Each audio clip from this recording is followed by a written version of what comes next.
அப்பா சொல்லிட்டே இருப்பார், கொஞ்சம் படியேண்டா. அவன் படிப்பான், டிசிப்ளினா இருப்பான், வருவான்.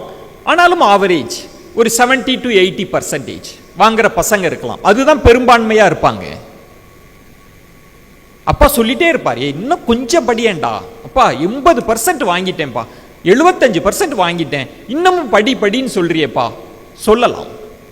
டீச்சர்ஸ்ட நீங்க வருத்தப்படுவீங்க, என்ன எப்ப பார்த்தாலும் படி படின்னு. அவர்களுடைய மனப்போக்கு மாறும். ஏன் ஆவரேஜ் ஸ்டூடெண்ட்டுக்கு அதை சொல்றேன்? நான் போட்டி நிறைந்த உலகத்தில் உங்களுக்கு ஏதோ ஆவரேஜ் 80% நீங்க நினைக்கிறீங்க.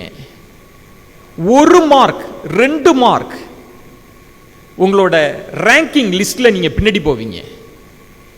அப்படி பின்னாடி போறதுன்றது என்ன அர்த்தம்னா, என் வாழ்க்கையில் சொல்றேங்க, நான் டிப்ளமோ படிச்சப்ப 3% எனக்கு கிடைக்கல, நான் டிஸ்டிங்ஷன் தான். 3% எனக்கு இல்ல, 3 மார்க் இல்ல.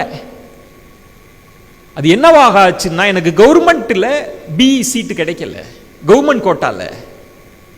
கவர்மெண்ட் கோட்டாவில் கிடைக்கல, கவர்மெண்ட் எய்டட் காலேஜில் கிடைக்கல அப்படின்னா என்னவாகும்னா, பிரைவேட் காலேஜுக்கு போறப்ப லட்சங்களில் நீ ஃபீஸ் கட்டணும்.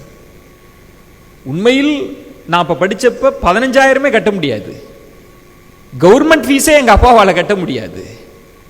ஆனால் லட்சத்தில் போயிடுச்சு. நான் என் அம்மாவுக்கு ஆசை என்னை பிஇ படிக்க வைக்கணும். அம்மா போய் வீட்டு பத்திரத்தை கொடுத்து பார்க்குது, வாங்கல. கடன் கேட்டு பார்க்குது, இல்லை. நான் அப்பதான் யோசிச்சேன், 3 mark miss பண்ணிட்டமே.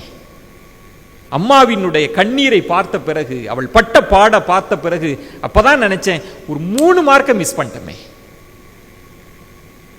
3 mark வாங்கியிருந்தா government quota, அம்மா கனவு நிறைவேறி இருக்குமே அப்படின்னு. அதனால் சொல்கிறேன் பிள்ளைகளே, மதிப்பெண் மைக்ரோ மார்க்ஸ்ல போகும் அந்த ரேங்கிங்ல. இந்த பேச்சை கேட்ட பிறகு ஆவரேஜா படிக்கிற பையன் நாளைக்கு மாறுவான், அவன் மன ஓட்டம் மாறும், நான் நம்புறேன்.